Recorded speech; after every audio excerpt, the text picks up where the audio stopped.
sisters. It's Chris Phillips. We're under to be your shop chairman. Tonight I want to touch base on a couple issues. I want to touch base first, letting everyone know how grateful I am and the love that I've gotten, the great comments that I've gotten. I do want to touch base real quick on the bashing and the rumors and the half-truths that are out there about candidates, about myself. And I've addressed most of them. And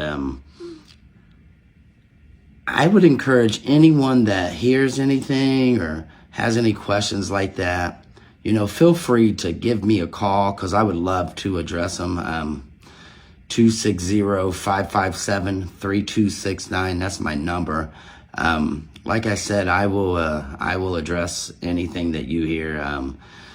But honestly, it's a shame that we have to do things like that, because I've made sure to run a clean campaign just because I feel like that's what a real leader does, and that's what we should be doing. Because I've said it many times, we want to encourage people to run. We want to have future leaders, and the younger generation, as well as anyone out in the membership that decides that they want to, run for an alternate position or elected position or an appointed position and apply for one of those. You should be able to do that without any negative recourse from any candidate that's in office now.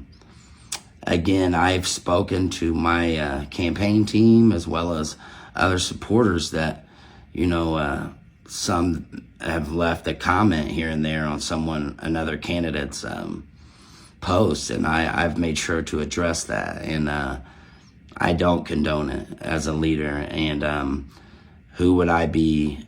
What kind of leader would I be if, I'm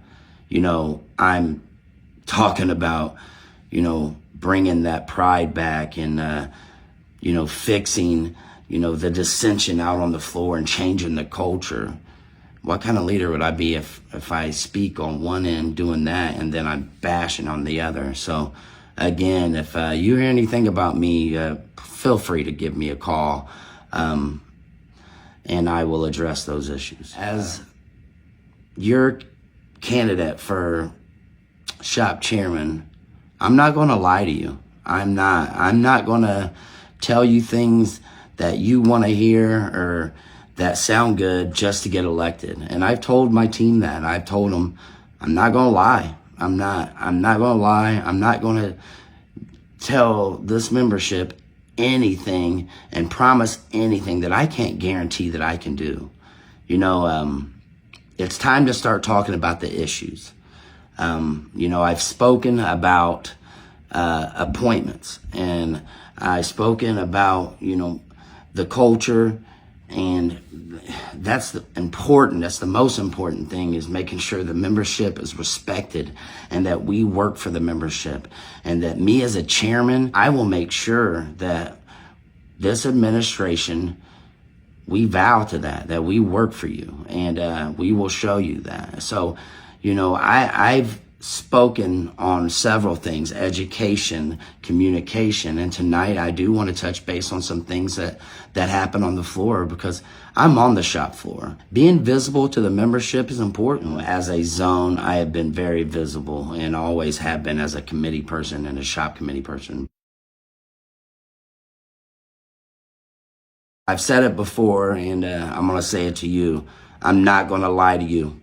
I'm not going to tell you something that you want to hear just to get elected. I'm not that guy. I'm not that leader. Some of the things that's been said about candidates out there, and it's really disgraceful. And it's disgraceful that we say that as leaders. How can we do stuff like that? Because all it does is causes dissension out on that shop floor even more. And I'm not going to be a part of it. I'm not.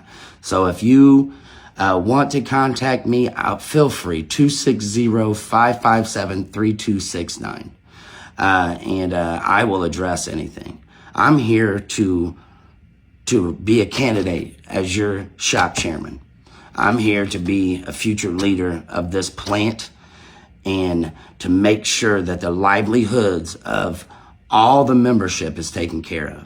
Not to run around and spread rumors or bash anyone. I don't condone it. You can ask any of my team. I don't. I won't, and you won't hear it from this team and this guy. I guarantee that. I'm telling you, folks, if a candidate is doing just that and not telling you what they're going to do and how they're going to fix the things that are going out on the shop floor, but they're too busy, dogging another candidate or this and that because they ran for office, then something's wrong there. I'll run on my own merit.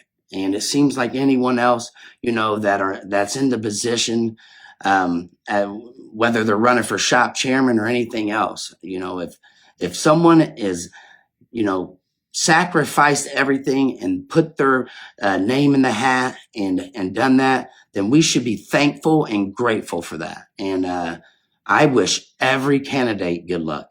I wish Richie, Greg, I wish them the best of luck.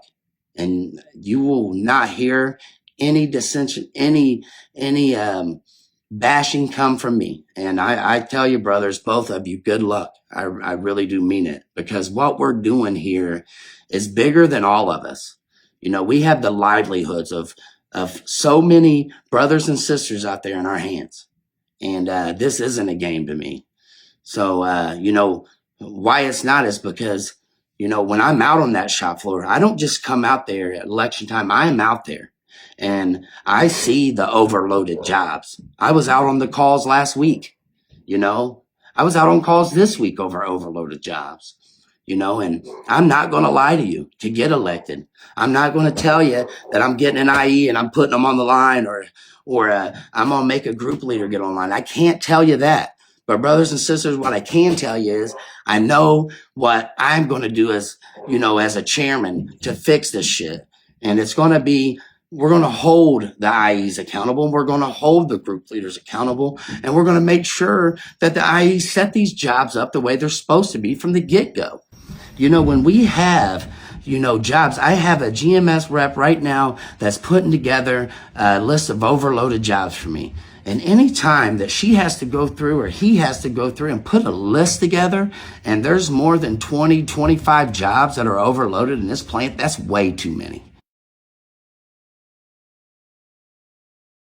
And I'm going to tell you what I would do. I guarantee as a chairman that I will put together committees, I'll put together meetings, and I'll make sure that we have not just the jobs committee meetings when they're eliminating jobs, but to fight these overloaded jobs and make sure that we hold these IEs accountable for setting these jobs up wrong from the get-go.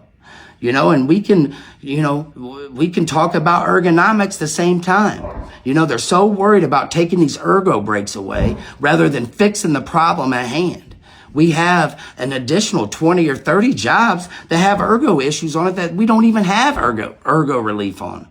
And that's something that I'm going to make sure that we get handled. They're so gung-ho on just getting rid of the ergo breaks that they're not looking at the big picture. And it's, why are we setting these jobs up with these stressors in the first place?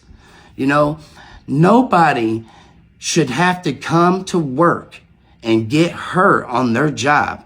We lead the industry in sprains and strains, but we continue to allow these IEs, and upper management allows these IEs to come in and set these jobs up in a way that's going to hurt the members. And as a chairman, I'm not putting up with it. And if it takes me being involved from the ground level up, then that's what will happen. And I'll make sure, and I can guarantee this, that I'll get with the assistant plant manager, and we'll make sure that we're involved with these overcycle jobs and the ergo stressors on all these jobs. Because I guarantee one thing, folks, is I can tell you that it's right here for me. And I know for a fact that we can address these jobs. And if it's the same IE that's setting up all of these jobs in a way that everything is overcycled, then maybe that person doesn't belong in that role. And I'm going to guarantee you one thing. We're going to get the list of all of the jobs that are overcycled. And we're going to get the list of all the jobs that have ergonomic stressors. And we will make sure that we take it to a committee. We get the assistant plant manager, we get the plant manager in here, and we take a look at the big picture. Let's take a look at the big picture and figure out why we're setting them up like that from the get-go. If they are more worried about cutting jobs and then not even figuring out, well, what do you do with all the elements? You just throw them and see where it sticks. That's not happening anymore. We used to have a jobs committee meetings where, they would come in and they would explain which jobs that they're looking at and which jobs they're going to go through and cut. You know what? Before they look at cutting jobs, let's look at fixing the jobs. And I guarantee you, as a chairman, I can guarantee that. Again, I appreciate each and every member that comes in this plant and busts their ass every day on that assembly line. That's why I'm running. I can't just retire, folks, if this doesn't work out. I'm all in. Somebody asked me the other day, they said, what happens if you lose? I said, well, I tell you what, I truly feel that we're going to win this thing. And I say we. I truly feel that people want change, and we're going to see change. I don't believe I'm going to lose. But if I did lose, I would go back to the line. I would go back and work with my brothers and sisters out there on that floor. And I'm going to tell you, I don't think the membership wants that. I think the membership wants change, and they want a chairman that is going to take accountability and be accountable to that membership. I think they want a chairman that's really going to look at these jobs that are overcycled. Instead of just having the committeeman come out and write a 78 on a job and let it sit there. We're not doing that anymore. The process is you write a 78, and then you begin going through the grievance procedure, and then you get a special step, and then you go to special step with members of labor, and then the IEs and community. We need to do that from the get-go, folks, and that's why I want to set these meetings up. We're not just going to write grievances and let them sit. That's not the way my administration would do it. And I tell you, I'm excited to get this started. 5 days left before it's time to vote, and I tell you what, I'm counting them down. I'm grateful for everyone that I've seen out at the gates.